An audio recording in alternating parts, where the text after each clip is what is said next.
합니다.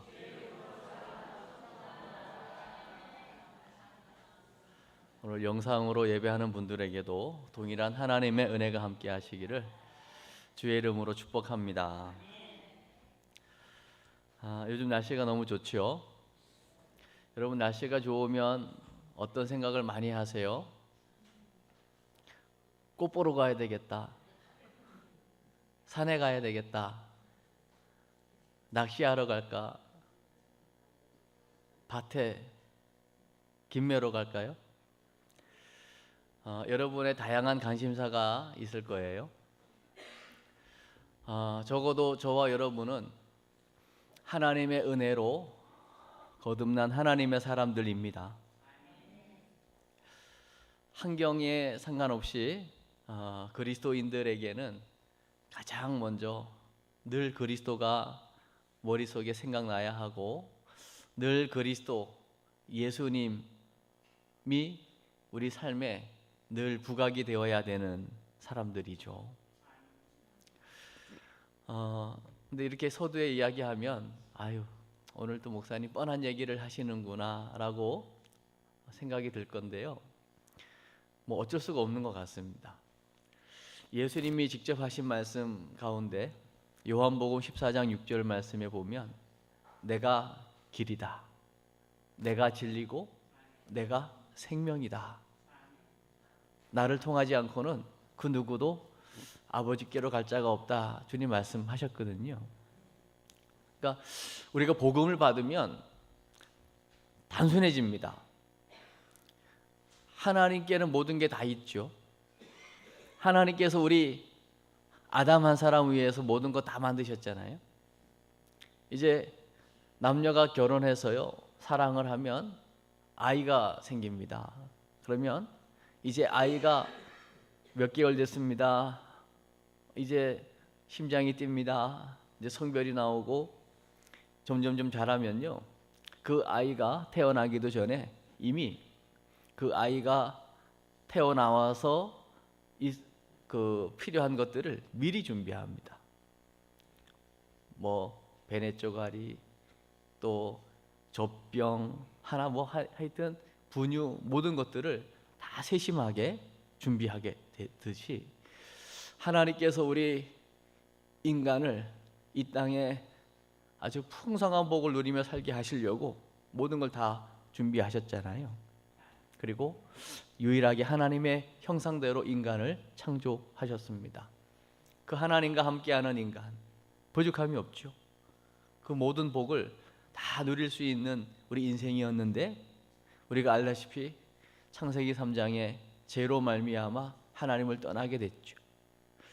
그 하나님을 떠남으로 말미암아 우리에게 불행이 들어오고 죄로 인하여 결과가 죽음을 맞이하게 된 거잖아요. 이게 얼마나 단순합니까?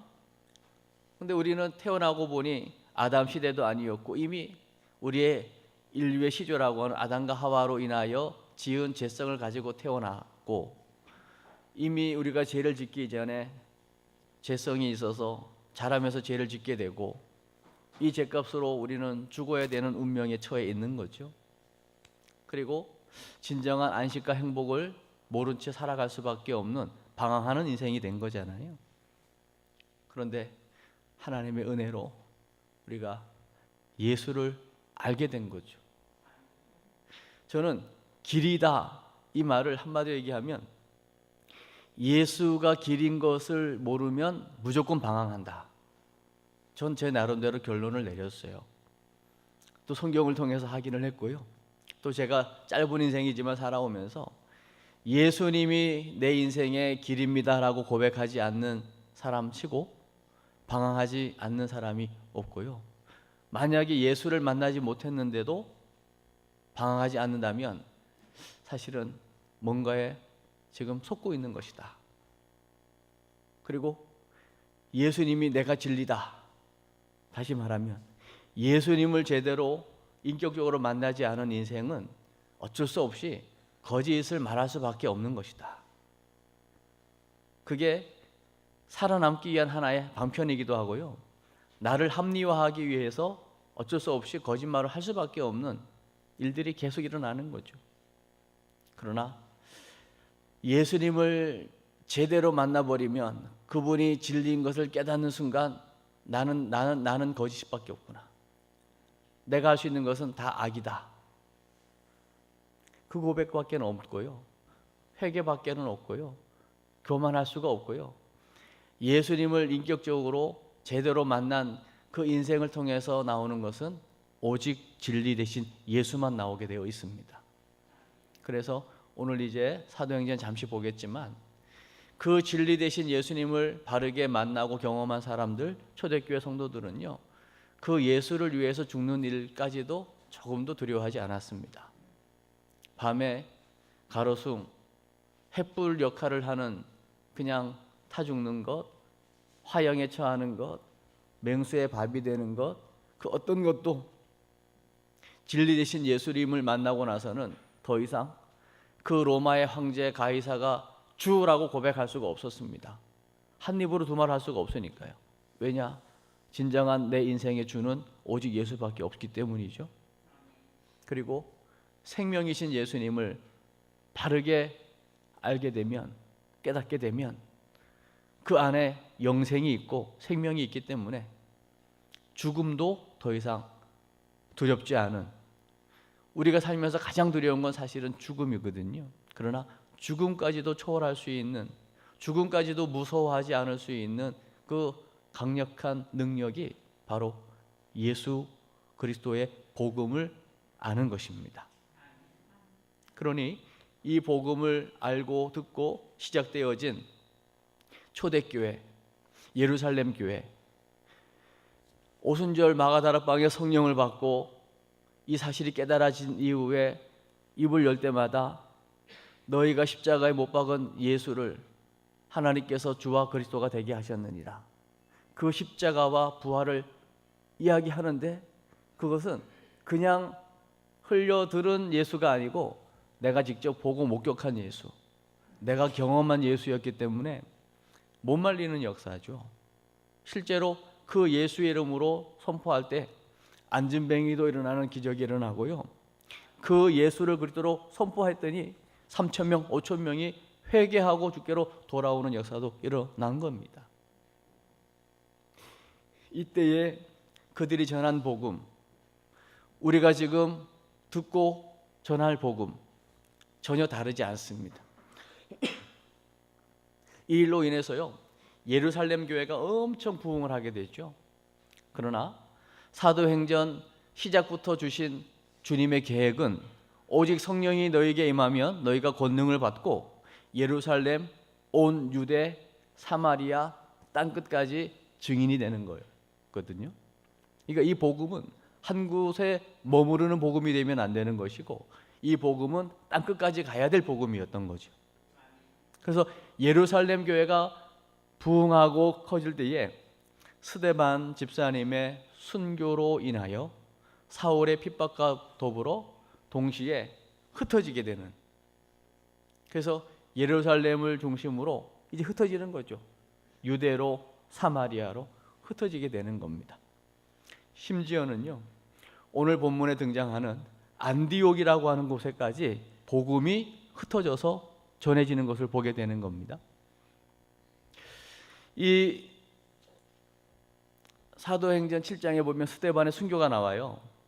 그 스데반이 죽고 난 이후에 그 사울이 더 혈기등등해지죠.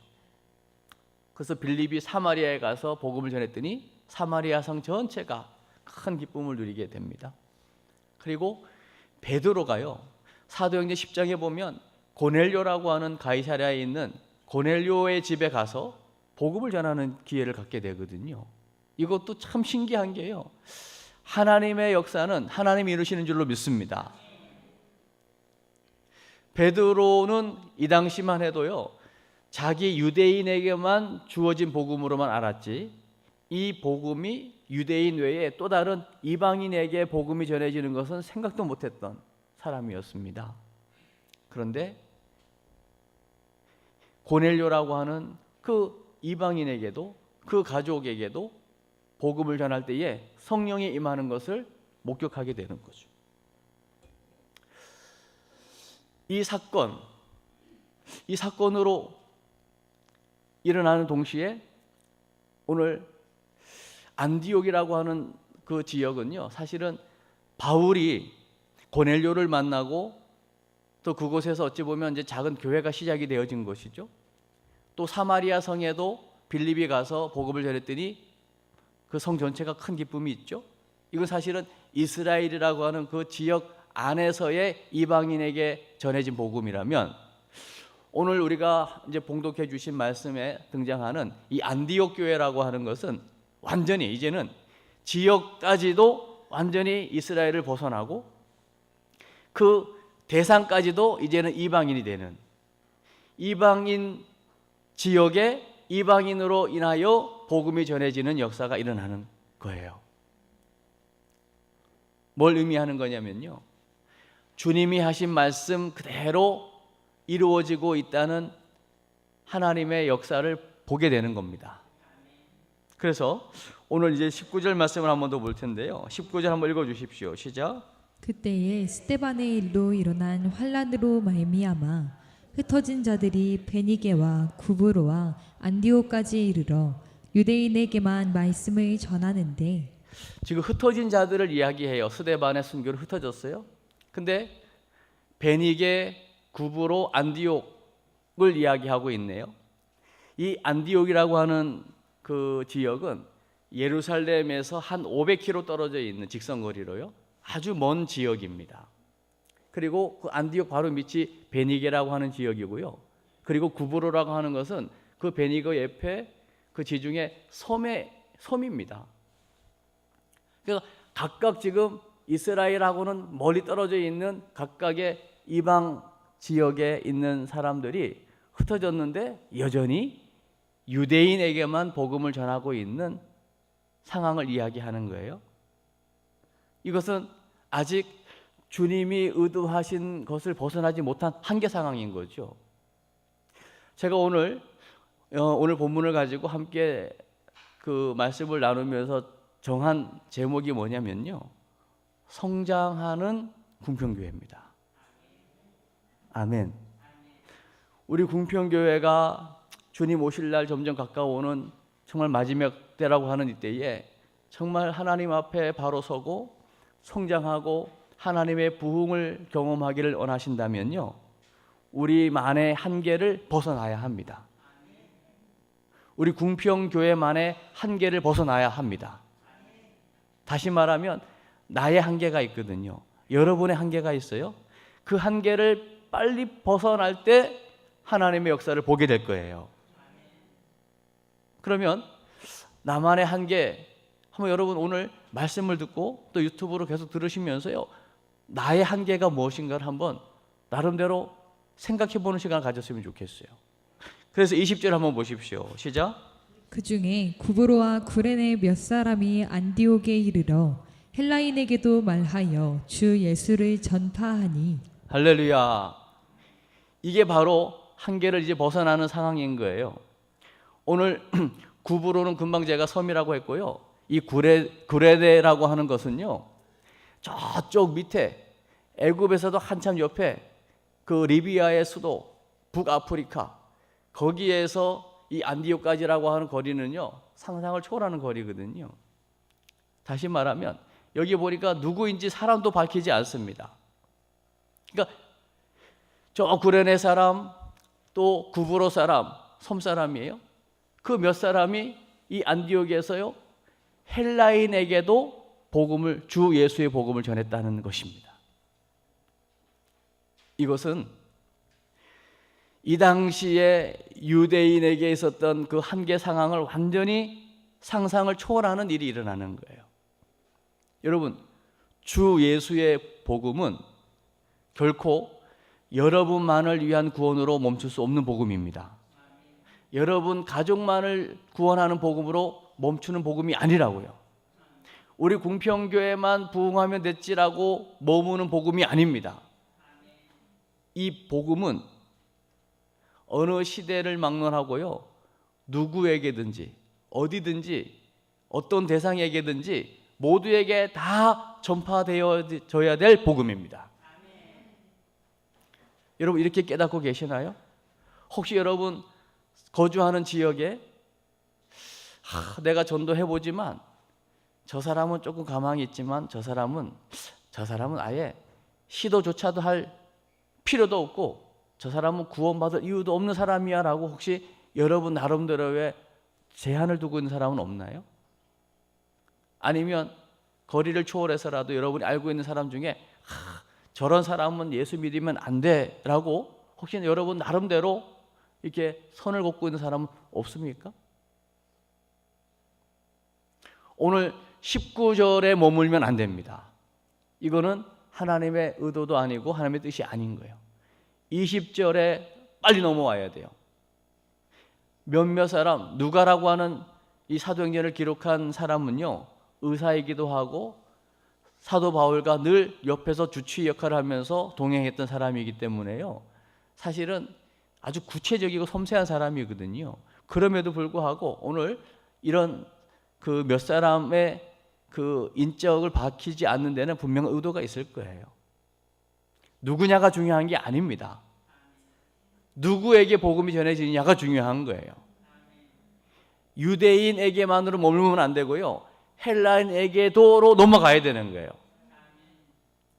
우리 궁평교회가 우리도 힘든데 우리끼리 우리만이라고 하는 부분에 머물면 안 됩니다. 빨리 이걸 넘어서야 되는 거예요. 그때 오늘 21절 한번 보십시오. 시작. 주의 손이 그들과 함께 하심에 수많은 사람들이 믿고 주께 돌아오더라. 할렐루야. 유대인에게만 해서 머무는 게 아니라 헬라인에게도로 넘어올 때에 주의 손이 함께 하사 수많은 사람들이 믿고 주께로 돌아오는 역사가 일어나는 거예요. 아멘. 오늘 장로님 기도해 주셨지만 사실 전도하는 게 쉽지 않습니다. 어색하잖아요. 일단 내가 누군데 라고 하는 어떤 내 위신이나 내 체면을 생각하면요, 그 이상한 사람, 다양한 대상을 우리가 전도 현장에서 만나게 되잖아요. 다양한 사람들에게 약간 좀 어색하지만 고개를 한 90도 숙이고 인사하면서 뭔가를 건네는 것이 쉬운 일 아니죠. 그러나 그 일로 내 안에 부어주신 그 하나님의 사랑과 이 복음이 저 사람에게도 저 영혼에게도 흘러가야 된다라고 하는 이 아버지의 마음을 가지고 그 사랑을 전하는 것 아니겠습니까? 이런 순종을 통해서 작은 것이지만 이 작은 것 하나 순종하는 일들을 통하여 하나님의 손이 여러분과 함께 할 때에 그 전도 현장에 수많은 영혼이 믿고 주께 돌아오는 역사가 일어날 거예요. 그러니까 여러분, 우리의 생각으로 뭔가를 자꾸 이렇게 가감하면 안 됩니다. 이렇게 한다고 되겠어? 지금 몇 년째 하고 있는데 열매 없는데 되겠어? 그건 우리의 생각인 거예요. 내게 주어진 것, 내가 해야 될 일, 하나님께서 내게 명령하신 사명을 그냥 묵묵히 감당하다 보면 하나님이 그 일을 기이 여기셔서 어느 날 문을 열어주실 줄로 믿습니다. 잘 보십시오. 이 모든 하나님의 역사 가운데는요, 다 이게 필요했다고요.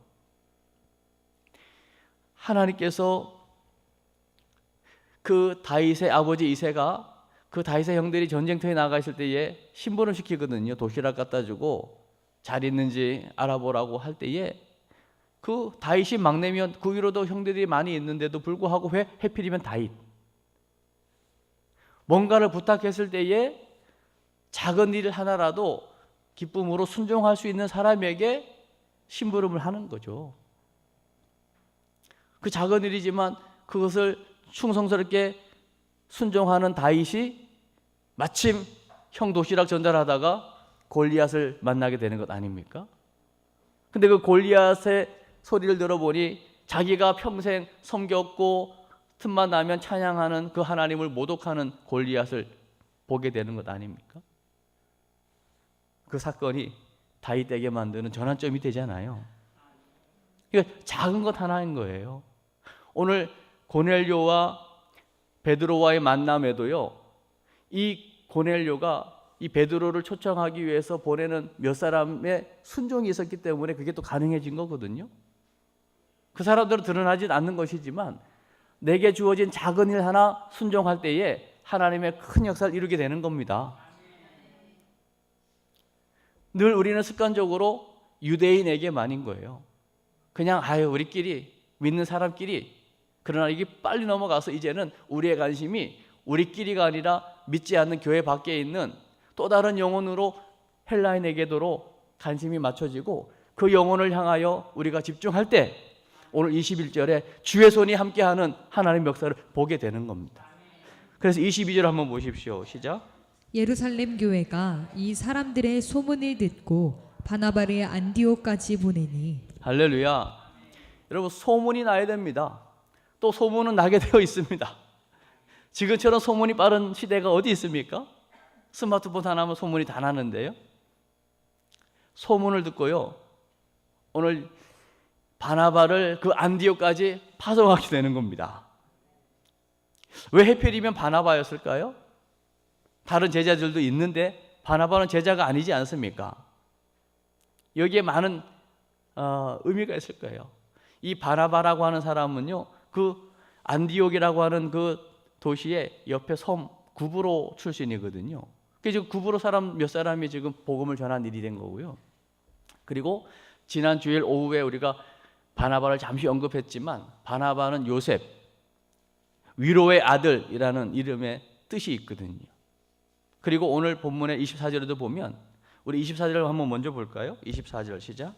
바나바는 착한 사람이요 성령과 믿음이 충만한 사람이라. 바나바는요, 착한 사람입니다. 성령과 믿음이 충만한 사람. 그러니까 착한 사람 이퀄 믿음과 성령이 충만한 사람이라고 봐도 되겠지요. 그러면 여러분 생각해 보세요. 믿음이 있고 성령이 충만한 사람의 특징이 뭐죠? 부정적이지 않습니다. 긍정적인 사람입니다. 믿음이 있는 사람, 늘 기도하고 성령 충만한 사람은요, 늘 믿음으로 뭔가를 보는 사람입니다. 그러니까 같은 걸 봐도 여호수아 갈렙은 하나님이 우리와 함께 하시기 때문에 저들 우리의 밥입니다 이렇게 보는 거고요. 그러나 믿음이 없고 성령 충만하지 않으면 우리는 그들에게 비하면 메뚜기와 같습니다. 그 메뚜기 사고로 아무것도 못하게 되는 겁니다. 그러니까 오늘 바나바는 믿음과 성령이 충만한 사람, 착한 사람이었어요. 그래서 모든 것들을 볼 때에 긍정의 눈으로 본 사람이었고 하나님의 시각으로 본 사람이었던 것입니다. 여러분, 우리에게 이런 변화가 있기를 바랍니다. 믿음을 가지고 성령 충만해질 때에 우리 모두 착한 사람으로 쓰임받게 될 줄로 믿습니다. 여러분, 착한 사람이라고 하는 것은요, 이제 이 안디옥 교회에 엄청난 부흥이 일어납니다. 여러분 23절 한번 보십시오. 23절 시작. 그가 이르러 하나님의 은혜를 보고 기뻐하여 모든 사람에게 굳건한 마음으로 주와 함께 머물러 있으라 권하니. 바나바를 안디옥에 보냈는데 안디옥에 가보니 이방인 지역이에요. 또 이방인들을 통해서 지금 예수 믿는 사람이 막 일어나고 있어요. 그걸 보고 진짜 유대인 같으면요, 시기합니다. 아니, 유대인에게만 머물러야 되는 복음이 이방인에게도 이럴 수 있거든요. 그러나 이 바나바는요, 오히려 하나님의 은혜가 그 가운데 함께하는 걸 보고 함께 기뻐할 줄 아는 사람이었습니다. 그리고 그 주의 은혜 가운데 늘 머물러 있어라. 다시 말하면 주님께 꼭 붙어 있어라. 이게 권면하고 있는 것을 보게 되는 겁니다. 그러니 이 바나바는 오늘 24절에서 착한 사람, 믿음과 성령이 충만한 사람, 우리 궁평교회가 정말 성장하는 교회가 되기를 원하신다면 저와 여러분의 믿음이 이제 성장해야 합니다. 머무르면 안 됩니다. 자라나야 합니다. 이제는 어린아이의 일을 버려야 합니다. 누군가가 알아주면 좋고 알아주지 않으면 삐지고 시험에 드는 그런 어린아이의 신앙을 이제 버려야 합니다. 진짜 하나님 한 분이 나를 알아주시면 됩니다. 이걸로 끝낼 수 있어야 합니다. 성장해야 해요. 아멘. 그래서 오늘 저녁부터 되어지는 10시간 부흥회는 정말 오늘 대주제가 믿음의 승부수를 던져라. 전 지금 사뭇 기대가 되는데요. 사실 이번에 여러분 그동안 부흥회 하면은 나랑은 상관없는 것으로 안 나오셨던 분들도 이번에는 좀 다 나오셨으면 좋겠습니다. 우리 궁평교회 잔치 아닙니까? 잔치를 벌여놓고 내가 빠지면 되겠습니까? 또 잔치를 벌여놓고 먹을 게 풍성한데 손님이 안 오면요, 그거 굉장히 주일 입장에서는 속상한 일이거든요. 이번 천국 잔치의 주인은 여러분이십니다. 반드시 즐거움과 기쁨과 잔치에서 누리는 말로 형용할 수 없는 큰 은혜가 있을 줄 믿습니다. 여러분 기대하시고 사모하시고 오늘 저녁에 꼭 나오시기를 바랍니다. 우리 한번 옆에 있는 분에게 이렇게 한번 이야기해 주세요. 오늘 저녁에 꼭 만납시다. 한 번 더요. 이번 부흥회에 은혜 많이 받읍시다.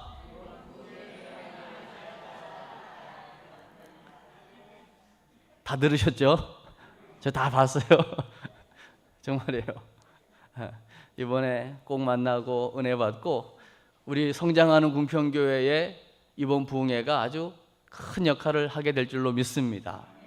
오늘 착한 사람, 믿음과 성령이 충만한 사람은요, 어떤 일을 하게 될까요? 오늘 25절을 보십시오. 시작. 바나바가 사울을 찾으러 다소에 가서. 바나바가 누구를 찾으러? 사울을 찾으러 어디로 가요? 다소로 가요. 여기 찾으러 간다는 것은요, 찾기까지 찾는다는 표현을 쓰고 있는데, 그러니까 반드시 찾고야 말 거라는 마음을 가지고 간 거예요. 근데요, 여기 지금 이 안디옥에서 다소까지의 거리도요, 다소 멉니다. 학자들만의 약간의 좀 견해가 있어가지고요, 한 250km? 그러니까 왕복하면 서울에서 부산 가는 거리만큼 되는, 결코 짧지 않죠. 그 거리를 지금 사울을 찾아가는데요, 왜 사울일까요? 사실 이 사울이요, 보통 사람이 아니잖아요. 예수 믿는 사람들을 잡아 가두고 죽였던 사람인데, 누구든지 이 사울을 그대로 받아들인 사람이 없습니다. 예수 믿고 변화됐대. 아이, 변화된 척 할 거야. 사람이 그렇게 쉽게 변화가 돼? 변화된 척 하지 순간 또 속에 있는 본심이 나올 거야. 조심해야 돼. 다 그런 눈으로 보고 있을 때라고요. 그러나 바나바는 사울을 믿어준 겁니다. 사울을 신뢰한 거예요. 사울이 예수를 제대로 만난 것도 알고, 그리고 그 사울을 만나주신 주님을 일단 신뢰했고, 그 예수님을 만나서 변화된 그 사울을 분명히 바나바는 책임질 마음을 가지고 찾아간 거예요. 여러분, 이게 우리에게 필요합니다. 이것은요, 우리의 선입견을 버리지 않으면 절대 안 됩니다. 우리가 알고 있는, 우리가 예전의 사람들, 예전 그 모습 그대로일 거라고 생각하지 마십시오. 예수 믿으면 변화됩니다. 또 변화되어야 합니다. 아멘. 예를 들어서요, 여러분 예수 믿기 전하고 지금의 모습하고 달라진 게 있으십니까? 아니면 똑같으십니까? 똑같으면 회개해야죠. 어떻게 똑같을 수가 있습니까? 뭔가 달라도 달라질 것 아닙니까? 우리가 허물과 죄로 죽었다가 예수님으로 다시 살아났는데, 새 생명을 얻었는데 여전히 우리 안에 과거에 붙잡혀가지고 본질상 진노의 자녀처럼 살아가고 있다면 그건 말이 안 되는 거죠. 우리는 끊임없이 변화되어야 하고 변화될 사람들인 줄로 믿습니다. 이 변화를 믿은 거예요. 그래서 오늘 26절을 이제 마지막 보겠습니다. 시작. 만남에 안디옥에 데리고 와서 둘이 교회에 1년간 모여 있어 큰 무리를 가르쳤고, 제자들이 안디옥에서 비로소 그리스도인이라 일컬음을 받게 되었더라. 할렐루야. 만났어요. 데리고 왔어요. 이제 바울, 바나바 혼자로서는 수많은 사람들이 믿고 주께로 돌아오는데 감당하기가 너무 역부족인 거예요. 근데 사실은요, 이 바나바보다도 사울이 더 월등한 사람입니다. 누구든지요, 자기보다 더 월등한 사람을 모셔오는 거 쉽지 않습니다. 그러면 어떤 일이 일어나냐면요, 사울은 천천히요, 다윗은 만만히요, 이렇게 되는 거거든요. 그것을 받아낼 수 있는 사울이라면 진짜 사울은 큰 자가 되는 거예요. 그러나 그걸 못 받아들이니까 시기심에 악심이 들려가지고 다윗 죽이는 일이 일어나는 거죠. 그러나 바나바는요, 믿음과 성령이 충만한 사람이었습니다. 다시 말하면 큰 사람이었습니다. 자기보다 훨씬 훌륭한 사람, 자기하고는 비교할 수 없이 월등한 사람, 사울, 그를 쓸 줄 아는 사람이었죠. 그와 함께 협력할 줄 아는 사람이었어. 여러분, 지금 우리 교회뿐만 아니라 이 땅의 모든 교회에 이게 필요합니다. 목회자 중심 아니요, 평신도들 가운데 훌륭한 사람이 얼마나 많습니까? 다 여러분 전문인들 아닙니까?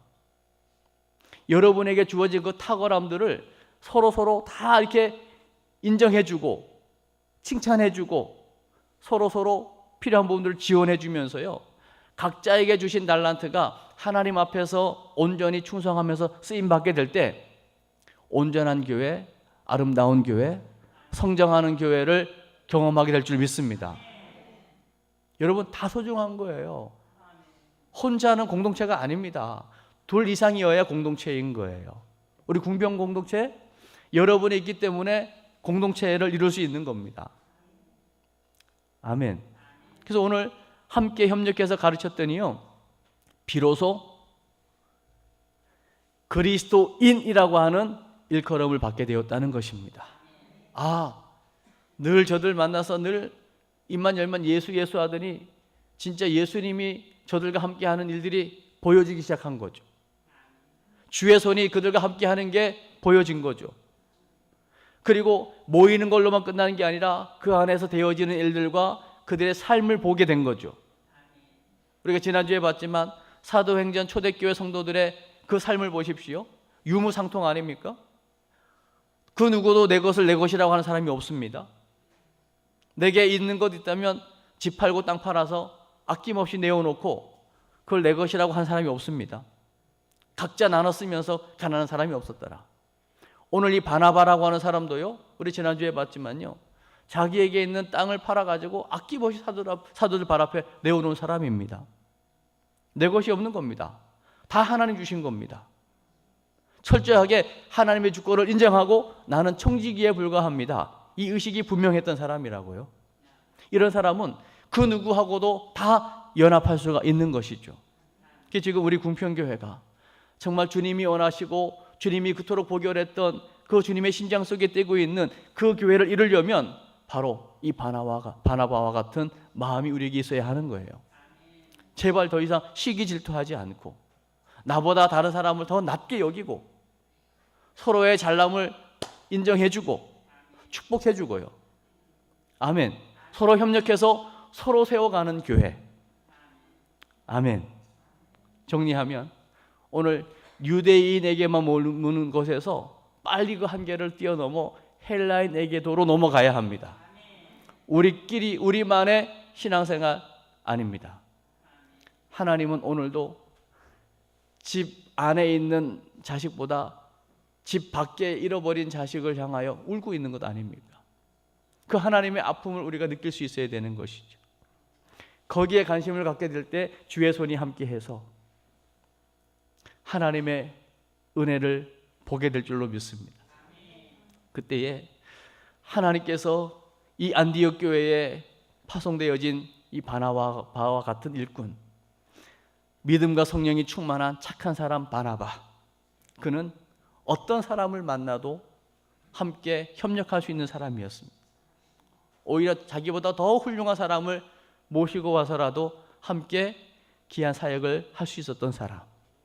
이제 우리 궁평교회가 앞으로 건축도 되어지고 또 이 지역에 끊임없는 복음을 전하기 위해서는요, 또 하나님께서 계속 하나님의 사람들을 보내주고 계시고 또 보내주실 겁니다.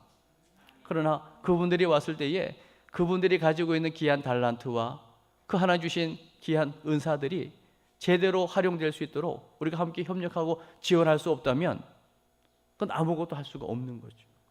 그러나 이 부분이 몸과 지체가 붙어 있듯이 유기적으로 잘 협력이 되어질 때에 부족하지만 연약하지만 우리가 함께 하는 공동체를 이루어 하나님께서 원하시는 아름다운 교회, 성장하는 궁평교회 이루게 하실 줄로 믿습니다. 이 일에 여러분 모두가 기쁨으로 감사함으로 쓰임받게 되시기를 주의 이름으로 축복합니다. 이 시간에 한 번만 기도하겠습니다.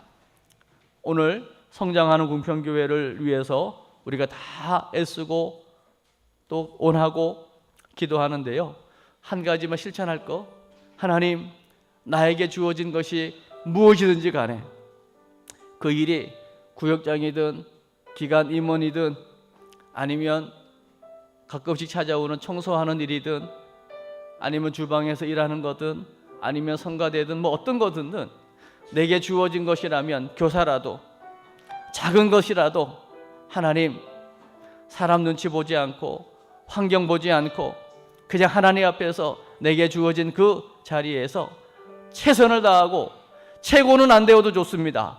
그러나 최선을 다하게 하옵소서. 최선을 다할 때 주의 손이 함께하여 하나님의 큰 역사를 허락하실 줄 믿습니다. 우리 시간에 하나님 내게 주어진 거 순종하게 하시되 최고는 되지 않아도 최선을 다하는 충성된 자로 쓰임받게 하옵소서. 우리 주여 한번 외치고